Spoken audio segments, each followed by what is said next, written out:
Assalamualaikum warahmatullahi wabarakatuh. Waalaikumsalam warahmatullahi wabarakatuh. Perkenalkan, Warahmatullahi. perkenalkan nama saya Amalia Khairunisa, mahasiswi aktif semester 5 Prodi Ilmu Gizi Universitas Muhammadiyah Profesor Dr. Hamka.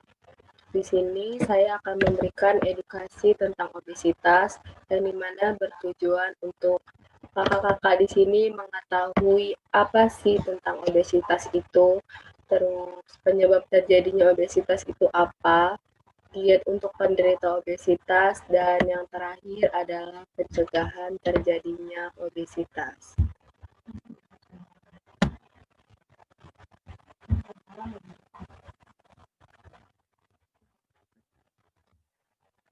Ya, di sini apa itu obesitas? Sebelumnya di sini teman-teman ada yang tahu nggak obesitas itu apa?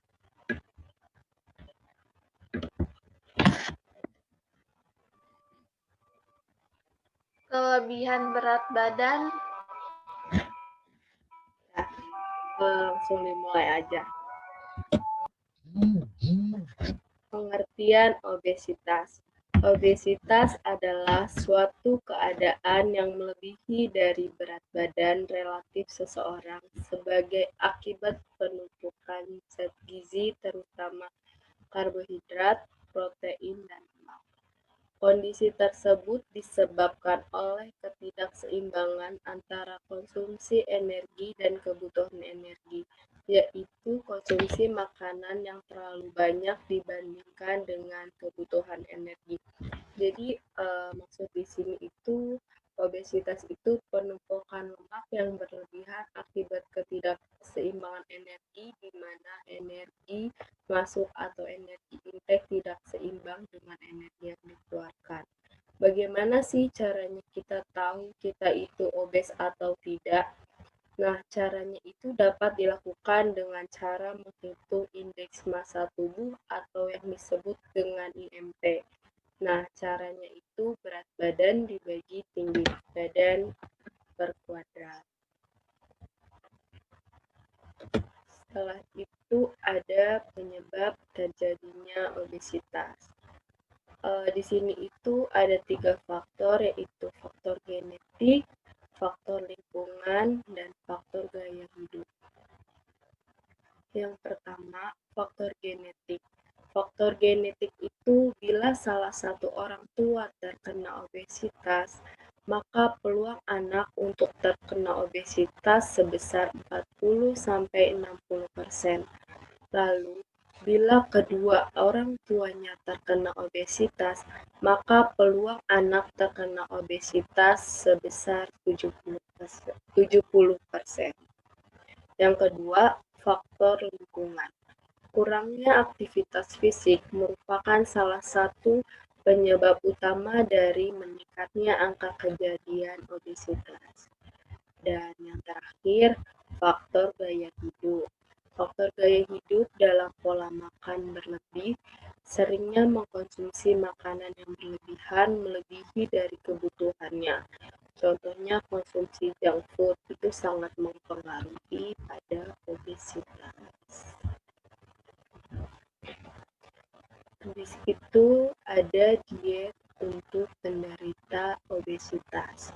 Yang pertama, mencapai dan mempertahankan status gizi sesuai dengan umur, gender, dan kebutuhan fisik. Nah, status gizi itu yang tadi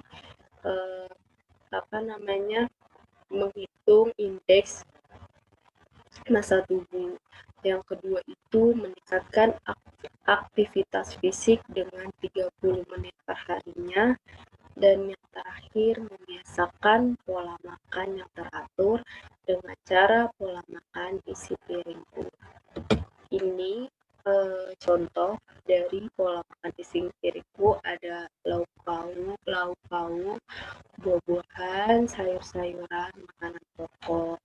Terus cuci tangan pakai sabun, minum air 8 gelas per hari, dan aktivitas fisik 30 menit per hari. Nah, di pola makan isi piringku ini juga ada 10 pedoman gizi seimbang. Yang pertamanya itu biasakan mengkonsumsi aneka ragam makanan pokok.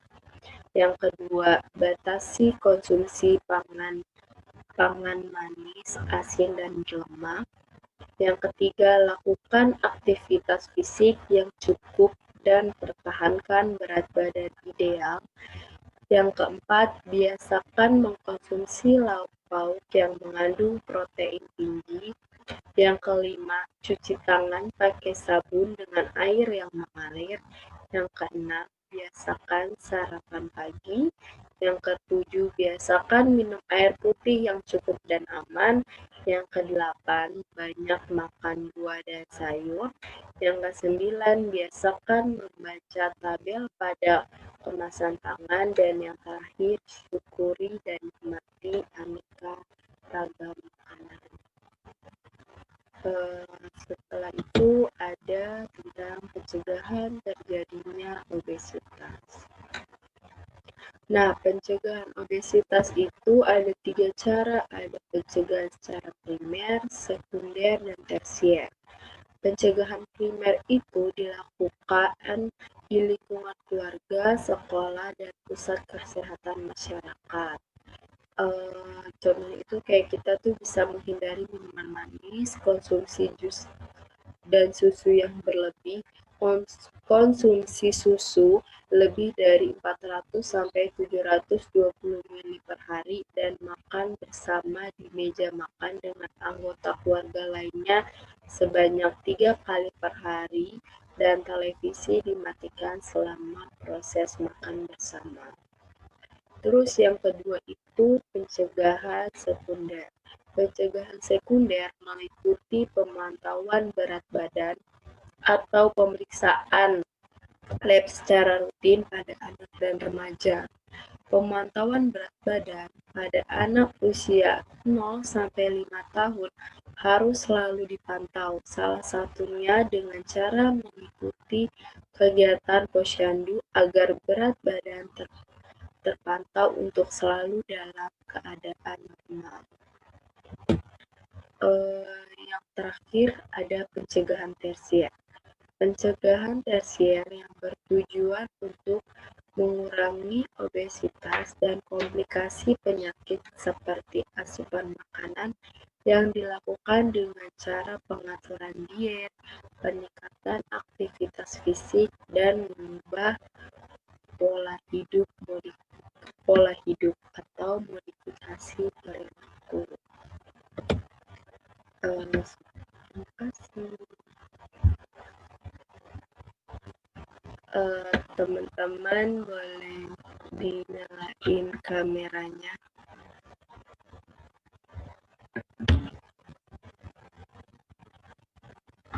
Kalau sekarang kita buka sesi pertanyaan ya. Jika ada yang ingin bertanya, silakan nyalakan mode raise hand-nya atau langsung unmute aja.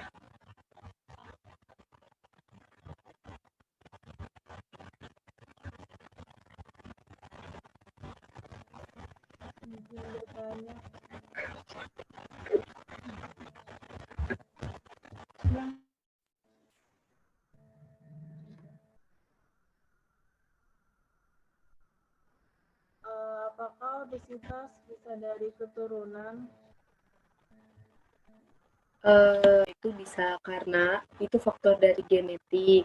Apabila salah satu orang tua kita terkena obesitas, maka peluang untuk terkena obesitas itu sebesar 40 sampai 60%. Kalau bila dua-duanya orang tuanya terkena obesitas, maka peluang anaknya itu sebesar 70%. Terima kasih. Aku mau bertanya. Oh iya, boleh. Silahkan. Enggak, obesitas itu dapat menyebabkan kanker. Enggak, jadi obesitas itu menyebabkan komplikasi penyakit seperti diabetes, terus batu empedu, atau penyakit jantung koroner. Nah, penjelasannya itu kalau misalkan dia terkena diabetes, di mana seseorang yang mengalami obesitas semakin lama menjadi kurang sensitif terhadap insulin atau resistensi insulin.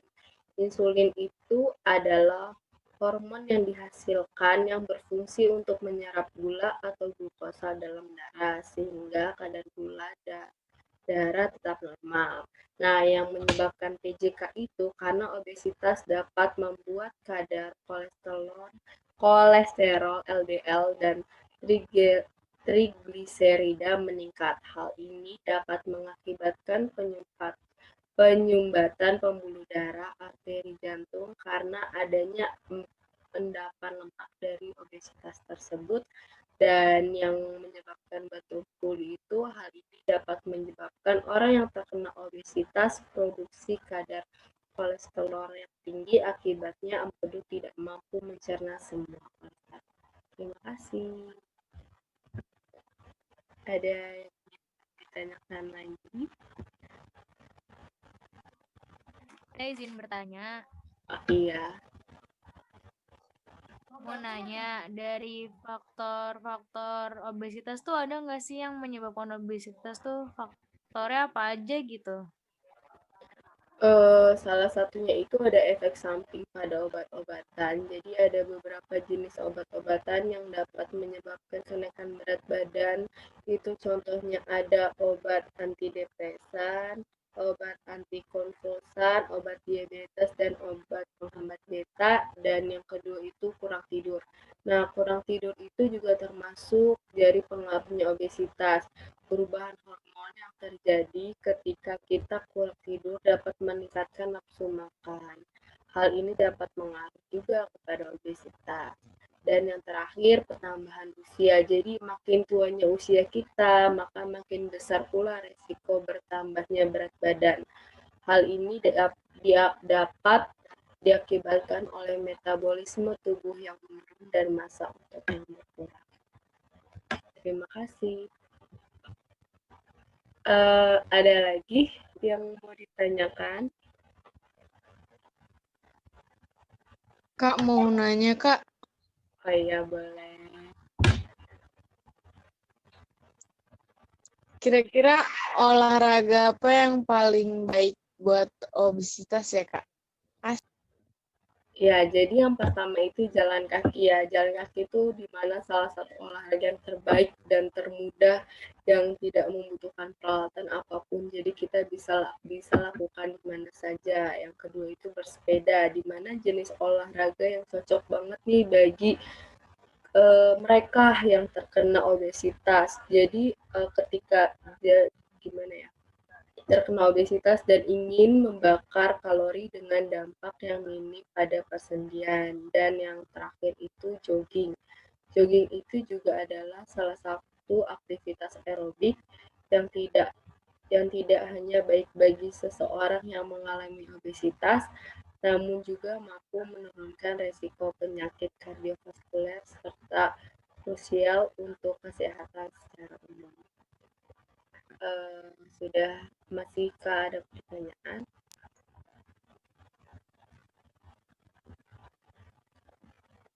Kalau tidak ada, di sini saya akan mengadakan post-test ya. Jadi di sini kakak-kakak yang bisa jawab boleh langsung nyalakan moderationnya atau unmute aja. Untuk apa sih pengertian obesitas itu yang kalian tahu? Saya izin menjawab. Oh iya. Jadi obesitas itu keadaan yang melebihi dari berat badan relatif seseorang akibat penumpukan zat gizi, terutama itu KH, protein, dan lemak. Ya, betul sekali. Benar nggak, Teh? Ya, betul. Kasih. Nah, terima kasih. Yang kedua, apa sih faktor terjadinya obesitas?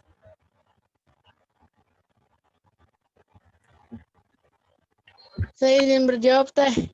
Oke.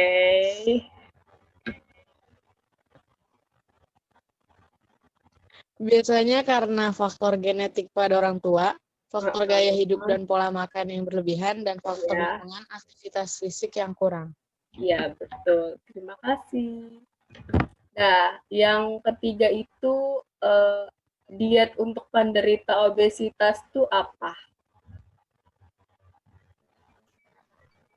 Izin menjawab, Kak. Ya, boleh. Meningkatkan aktivitas fisik dengan 30 menit per hari, Ya, mengonsumsi sayur dan buah, dan membiasakan pola yang teratur dengan cara pola makan isi piringku. terima Benar, kasih. benar nggak, Kak? Terus yang terakhir nih, bagaimana sih cara pencegahan terjadinya pada obesitas? Izin menjawab, Pak. Ya, Cara pencegahannya itu ada pencegahan primer yang dilakukan di lingkungan keluarga, sekolah, dan pusat kesehatan masyarakat. Yang kedua itu ada pencegahan sekunder yang meliputi pemantauan BB, pemeriksaan lab rutin. Yang terakhir ada pencegahan tersier yang bertujuan untuk mengurangi obesitas dan komplikasi penyakit seperti asma. terima kasih yang sudah yang mau bertanya dan mau menjawab tentang tes yang sudah kakak berikan. Ya, jadi sekarang kita simpulkan ya.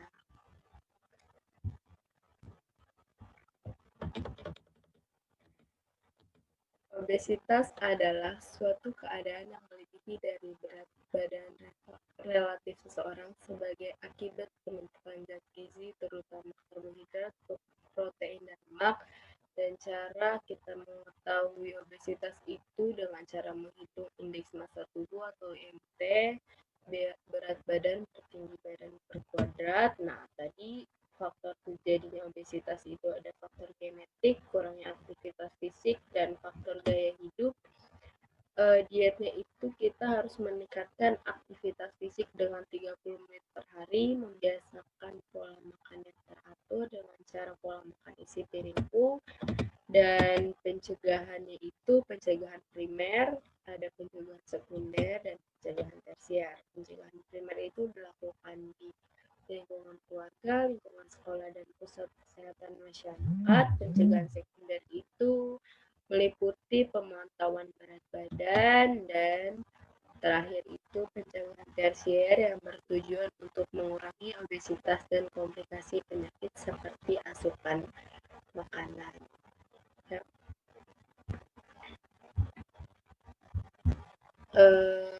Kurang lebihnya gimana sih tadi? Lupa. Oh ya. Kita akhiri penyuluhan hari ini. Semoga bermanfaat dan menambah pengetahuan untuk kita semua. Dan kurang lebihnya mohon maaf. Wassalamualaikum warahmatullahi wabarakatuh. Terima kasih teman-teman sudah menyempatkan waktunya. Waalaikumsalam. Waalaikumsalam warahmatullahi wabarakatuh.